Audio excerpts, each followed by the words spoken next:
नमस्ते। आपका फिर से स्वागत है हमारे चैनल पर। अभी हम कर रहे थे क्लास 12th के फिजिक्स का पहला चैप्टर इलेक्ट्रोस्टैटिक्स के कुछ प्रॉब्लम्स कर रहे थे और अभी हम आगे बढ़ेंगे प्रॉब्लम्स में। आप अप्रोच को जानिए, आप प्रॉब्लम्स को कैसे तोड़ते हैं, उसको कैसे सॉल्व करते हैं जानिए, हमें फॉलो कीजिए और चलिए शुरू करते हैं। फिर क्या है क्वेश्चन में पढ़ते हैं, ठीक है। लिखते हैं आंसर। तो फिर हम पढ़ते हैं 3 चार्जेस। तो बोला गया है क्वेश्चन में 3 आपके पास 3 चार्जेस हैं। कितने कितने हैं? 10। ये है mu micro, that means into 10⁻⁻⁶। 10 microcoulomb, 5 microcoulomb and -5 microcoulomb are placed at the corners of an equilateral triangle of side 10 centimetre. एक इक्विलैटरल ट्रायंगल है आपके पास, इसको समझिए। पहले हम ड्रॉ करते हैं इक्विलैटरल ट्रायंगल। उसका साइड कितना दिया गया है? 10 सेंटीमीटर। और हम 10 सेंटीमीटर यूज नहीं करेंगे, हम यूज करेंगे एसआई में। तो फिर 10 सेंटीमीटर कितना होता है? 0.1 मीटर होता है। तो फिर एक ट्रायंगल है, लेट आप इसको नाम दीजिए ए, बी और सी। जैसे कि आप जानते हैं इक्विलैटरल का ट्रायंगल का हर एक एंगल 60 डिग्री का होता है। तो फिर उसने बोला है कि find the resultant force on 10 microcoulomb. तो फिर आप किसी में ऐसे सेट कर लीजिए, यहाँ रख लीजिए 10 माइक्रोकूलम, यहाँ रख लीजिए 5 माइक्रोकूलम और यहाँ रख लीजिए -5 माइक्रोकूलम। किसी भी चीज में कहाँ भी आप सेट कर सकते हैं। तो फिर देखिए, इसको सॉल्व करने के लिए हमें क्या करना है, इसके ऊपर जो नेट फोर्स है वो निकालना है। ये चार्ज इसके वजह से भी एक फोर्स झेल रहा है और ये चार्ज इसके वजह से भी एक फोर्स झेल रहा है। तो फिर अलग अलग, दोनों ही फोर्स अलग अलग हैं, तो दोनों ही फोर्स का हम रिजल्टेंट निकालेंगे। देखिए, ये -5 माइक्रोकूलम है, ये 10 माइक्रोकूलम है। तो ये नेगेटिव है और ये पॉजिटिव है। और नेगेटिव और पॉजिटिव चार्ज के अंदर क्या फोर्स होता है? Attractive force. तो फिर ये इस और इसको अट्रैक्ट करेगा। फिर यहां देखिए, ये भी पॉजिटिव चार्ज है और ये भी पॉजिटिव चार्ज है। दैट मीन्स इन दोनों के अंदर क्या फोर्स है? इन दोनों के अंदर रिपल्सिव फोर्स है, विच मीन्स फोर्स इस और एक्ट करेगा।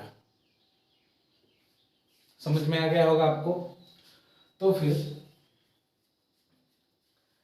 चलिए इन दोनों फोर्स को नाम देते हैं। इन दोनों के अंदर जो फोर्स है हम लिखते हैं F A C. What? F A C. और इन दोनों के अंदर जो फोर्स है हम लिखते हैं एफ ए बी। आप बी ए भी लिख सकते हैं, सी ए भी लिख सकते हैं, उससे कोई फर्क नहीं पड़ता।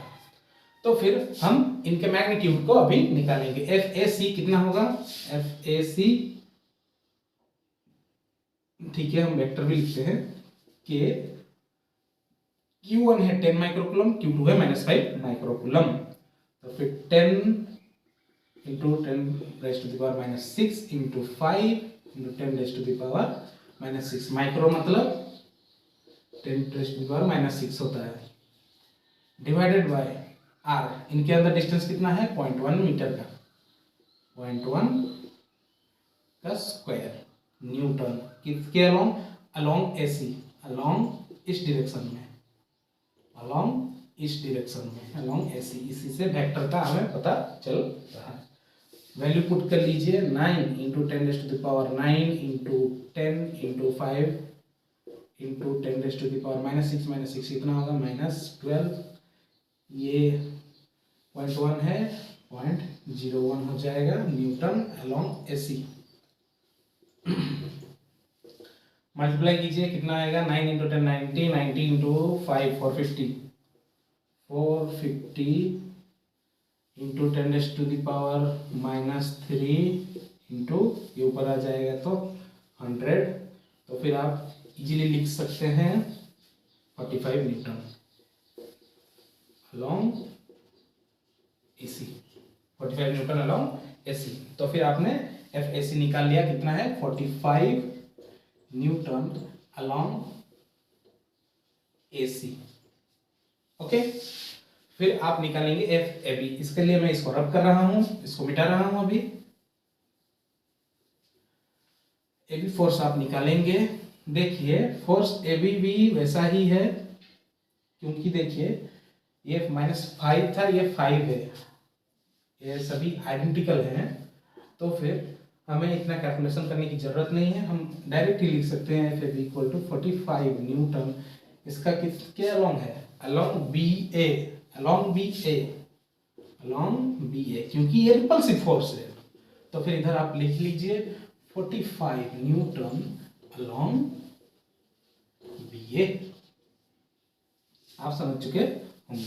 अभी हमें इनका जो रिजल्टेंट है वो निकालना है, which means F net force F equal to F A C plus F A B, इनका वेक्टर सम निकालना है।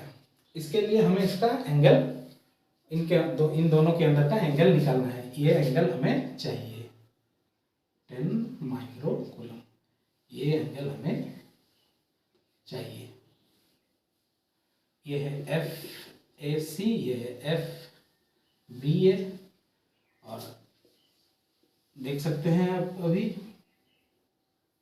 इन दोनों के बीच का एंगल थीटा। देखिए ये 60 डिग्री है, ये 60 डिग्री है, और ये भी 60 डिग्री होना चाहिए, as it is equilateral triangle. और ये एक लीनियर पेयर है, ये एंगल और ये एंगल एक लीनियर पेयर है, which means they constitute up to 180 degree. दोनों को मिलाने से आपको 180 डिग्री मिलेगा। तो फिर थीटा कितना होगा? Theta equal to 180 degree minus 60 degree, which means theta equal to 120 degree. So the angle between the forces is theta equals to 120 degree. As we know, हमें इसका रिजल्टेंट निकालना है, which means we need to find its magnitude. तो आप F को क्या लिखेंगे? F A C plus F A B का मैग्नीट्यूड लेंगे। इसका मतलब square root of F A C का square plus F A B का square plus 2 F A C into F A B into cos theta. ये है resultant का formula. तो फिर आप थीटा 1 कॉस थीटा के बदले कॉस 120 लिखेंगे। Cos theta equal to cos 120। आप भले बातें ही जानते हैं, कॉस 120 का वैल्यू होता है -1/2। तो फिर आप वैल्यू लिख लीजिए। एफ ए सी का वैल्यू कितना है? 45 का स्क्वायर प्लस 45 का square plus 2 into 45 into 45 into -1/2। देखिए इसको 45 स्क्वायर प्लस 45 स्क्वायर, ये 2 और ये 2 कैंसिल हो रहे हैं, माइनस आ रहा है सामने 45 स्क्वायर, विच मीन्स ये 45 और ये 45 कैंसिल कर रहे हैं। तो फिर आपके पास बचा 45 का स्क्वायर। देखिए स्क्वायर और स्क्वायर रूट खुद को कैंसिल कर देंगे, तो फिर रिजल्टेंट फोर्स आपको कितना मिलेगा? 45 न्यूटन। ये है आपका आंसर।